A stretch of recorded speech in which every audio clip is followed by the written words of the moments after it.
China, um país asiático, conhecido pela sua cultura, pelo estilo icônico das lutas, o Kung Fu. Além das filosofias como o taoísmo e confucionismo. Também é o terceiro maior país do mundo, e por isso tem diversas cidades diferentes como Tibete, Hong Kong e até Macau, uma cidade que fala português. Mas enfim, se for para falar todas as coisas interessantes que tem na China, vamos ficar o dia inteiro. Mas o que vamos falar aqui é o lado sombrio desse país. Aposto que este vai ser o vídeo de lendas urbanas mais assustador até agora. Então, chega de enrolação e vamos ao vídeo. Shanghai. Em rios calmos, lagos silenciosos ou em qualquer corpo d'água escondida pela névoa da madrugada, uma presença sombria pode estar espreita. Na antiga crença chinesa, existe uma entidade conhecida como Shanghai, o espírito da água. Mas engana-se quem pensa que é um guardião ou uma alma pacífica. Esses fantasmas têm sede de vingança. Conta-se que os Shanghai são pessoas que morreram afogadas, muitas vezes de forma trágica, injusta ou repentina. Com a alma mergulhada em dor e ressentimento, elas não conseguem descansar. Presos para sempre no local da própria morte, esses espíritos esperam pacientemente até que alguém se aproxime. Quando uma vítima desavisada chega perto da água, o Shanghai agarra e arrasta para as profundezas, sem chance de escapatória. E então, algo ainda mais sombrio acontece. O morto afogado se torna o novo Shanghai. Uma maldição eterna, que só pode ser quebrada ao transferir o fardo para outra alma inocente. Essa lenda revela um ciclo sem fim, como se a água, aparentemente tranquila, guardasse em seu fundo um segredo mortal. Por isso, dizem que é melhor evitar rios e lagos solitários, especialmente ao entardecer. Você nunca sabe se está sozinho, ou se um Shanghai está observando, esperando por sua próxima chance de ser livre. Yaoguai. Nem todo monstro se esconde nas sombras. Às vezes, ele veste a pele do que você mais quer. Na antiga mitologia chinesa, existe uma criatura temida por sua habilidade de manipular corações e mentes, o Yaoguai. Esses demônios não atacam com garras ou dentes, eles usam algo muito mais poderoso: os seus desejos. O Yaoguai é um espírito corrompido, nascido da ganância, da inveja ou do ego humano. Seu objetivo é se alimentar da sua fraqueza. Ele pode assumir qualquer forma: a pessoa que você ama, a riqueza que você sempre sonhou, o sucesso que te escapa pelas mãos. Ele se transforma naquilo que você mais deseja. E então, te convida a se aproximar. Mas o preço por cair na tentação é alto. Ao ceder ao encanto do Yaoguai, você entrega algo muito mais valioso do que imagina: sua liberdade, sua sanidade, ou até sua alma. Alguns desaparecem sem deixar vestígios, outros enlouquecem, vivendo assombrados por aquilo que pensaram ter conquistado. Dizem que os Yaoguai ainda andam entre nós, em mercados, cidades e até nas redes sociais, pois eles podem virar humanos perfeitos, onde as tentações brilham mais do que nunca.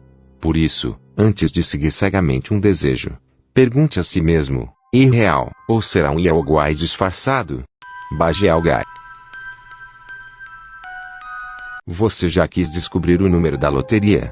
Em mudar de vida com uma simples sequência de números? Mas, e se eu te dissesse que existe uma maneira de conseguir isso? Uma maneira que envolve um ritual antigo, uma promessa sinistra e um preço oculto. Na tradição chinesa, existe uma entidade chamada Yaoguai, a fantasma da bananeira.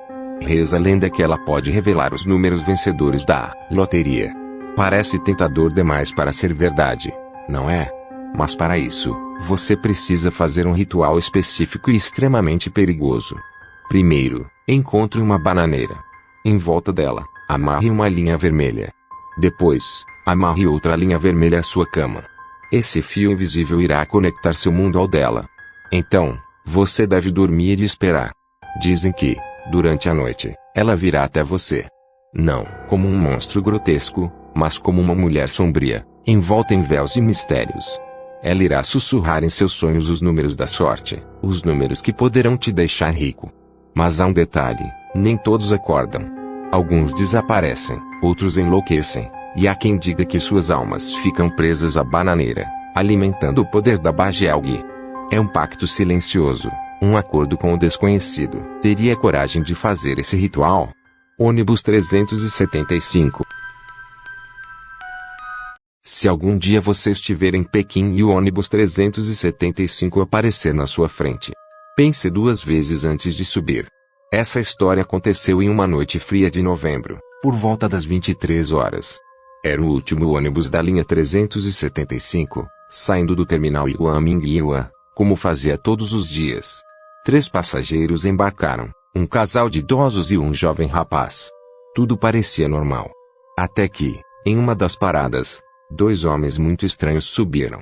Eles vestiam roupas antigas, não falavam com ninguém e seus rostos estavam cobertos. O motorista hesitou por um momento, mas os deixou entrar. Um silêncio perturbador tomou conta do veículo. Minutos depois, o jovem rapaz começou a agir de forma estranha. De repente, ele atacou o motorista e o expulsou do ônibus. O casal de idosos ficou chocado. Mas, no dia seguinte, os jornais noticiaram algo inacreditável. O ônibus 375 havia desaparecido. Ele foi encontrado dias depois, enterrado em um lago próximo a Pequim. No interior, os corpos estavam em decomposição. Mas com algo estranho, os tanques de gasolina estavam cheios e não havia sinal de que o ônibus havia afundado acidentalmente. Desde então, ninguém mais viu os passageiros daquele dia. Alguns dizem que os 2 homens estranhos eram fantasmas ou vampiros. Outros acreditam que o ônibus foi levado para uma outra dimensão. Mas uma coisa é certa, o número 375 nunca mais foi o mesmo. Então, se você algum dia vir um ônibus 375 à noite, vazio, iluminado apenas pela luz pálida dos postes, não entre. Ele pode não estar te levando para casa, ele pode estar vindo te buscar. Kazima Rei. Essa lenda é japonesa, mas foi criada na China, e a popularidade dela é bem maior na China. A lenda conta que uma menina estudante estava andando indo para casa à noite quando de repente vários homens apareceram e abusaram dela. Ela tentou fugir, mas caiu em um trilho de trem, onde ele passou e cortou as pernas dela. A menina morreu na hora. Os caras viram a cena, mas largaram a menina e foram embora. No outro dia eles pensaram que ia virar notícia no jornal, mas nenhum jornal noticiou. Ninguém falava sobre o assunto e não se dava conta da morte da garota. Então o que aconteceu com o corpo?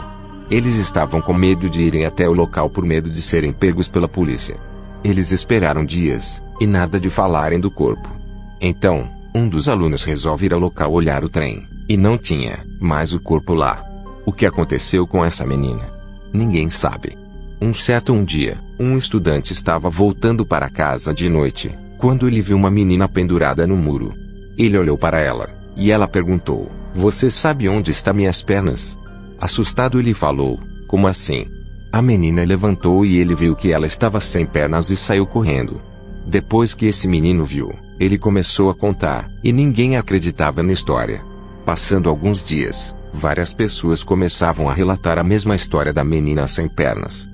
A lenda conta que depois que Kazima Reiko morreu, acabou virando um fantasma, um espírito vingativo, e esse espírito vingativo fica rodando as escolas em busca de suas pernas. Normalmente aparece em banheiros de escolas à noite, sempre perguntando sobre suas pernas. Se você responder não sei, ela vai tentar te caçar e arrancar suas pernas para pegar para ela. Mas existem as respostas para se salvar e são elas. Você deve dizer que está no trilho do trem. Ela pode perguntar: "Como você sabe disso?" E você tem que responder que o monstro da máscara de demônio te contou. E se ela te perguntar: "Qual é o meu nome?" Se você responder Kazima, ela fica com raiva te mata. Você tem que chamar ela de monstro da máscara de demônio. Pãezinhos de carne.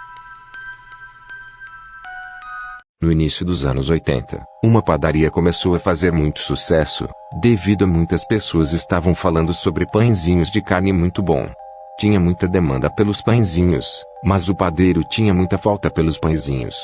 As pessoas já chegaram a perguntar a ele sobre do que era a carne, e ele dizia que era carne de porco, mas carne de porco era fácil de conseguir, então por que demorava tanto para vendê-los? Até que um dia um cara perito em comidas, resolveu ir à padaria experimentar.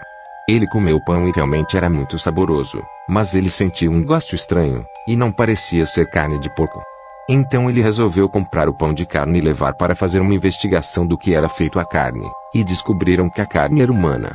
O padeiro acabou sendo preso, e ao interrogarem ele, o motivo para ele ter feito esse pãezinho foi que ele acabou brigando com um cliente, e acabou o assassinando. Ele não tinha onde esconder o corpo, então ele resolveu fazer pãezinhos com a carne humana. Só que a demanda acabou sendo tão grande que ele precisava fazer mais, então pegava entregadores que traziam comida a ele. Além da conta que, após essa história ter viralizado, altos canibais resolveram sequestrar pessoas para fazer o pãezinho de carne. Então dizem que na China ainda tem canibais do que ainda querem fazer esses pãezinhos. Bonecas Tumblr. A China oferece bolsas de estudo para japoneses, já que eles ficam um pouco próximos. Então, alguns japoneses saem para estudar na China. Mas, esses japoneses que estavam indo para a China, começaram a desaparecer e ninguém sabia o motivo. Uma menina decidiu fazer uma visita na China, antes de fazer seu intercâmbio. Ao chegar à China ela começou a passar em várias lojas que tinham em Xangai, para se adaptar à cidade. Até que ela achou uma loja chamada Dharma, muito estranha, a loja das bonecas a Tumblr. Quando ela entrou nessa loja, viu que tinha várias bonecas de tamanho humano, que pareciam estar vivas. Tinham tanto bonecos de homem, quanto de mulher. Mas olhando todas essas bonecas, ele encontrou uma estranha. Essa estava sorrindo e segurando uma caneca. A garota resolveu ler o que estava escrito na caneca. Estava escrito em japonês. Ao ler a frase na caneca estava escrito: "Socorro, eu sou da universidade e estou mantida em cativeiro." A garota ao ler esta frase tomou um susto. Continuou a olhar as bonecas da loja e saiu. Ela tentou dizer isso ao governo chinês, mas acabou sendo ignorada. Voltando para o Japão, ela resolveu contar para o governo e eles resolveram fazer uma investigação. Chegando lá onde estava a loja em Xangai, a loja não estava mais lá e ninguém sabia nada. Simplesmente era um balcão fechado. Os desaparecimentos acontecem até hoje e ninguém sabe aonde a loja foi parar. Esse foi o vídeo de hoje. Realmente a China tem lendas muito boas. Gostei de ter feito. Espero que tenham gostado e caso queiram uma lenda de algum país deixe nos comentários.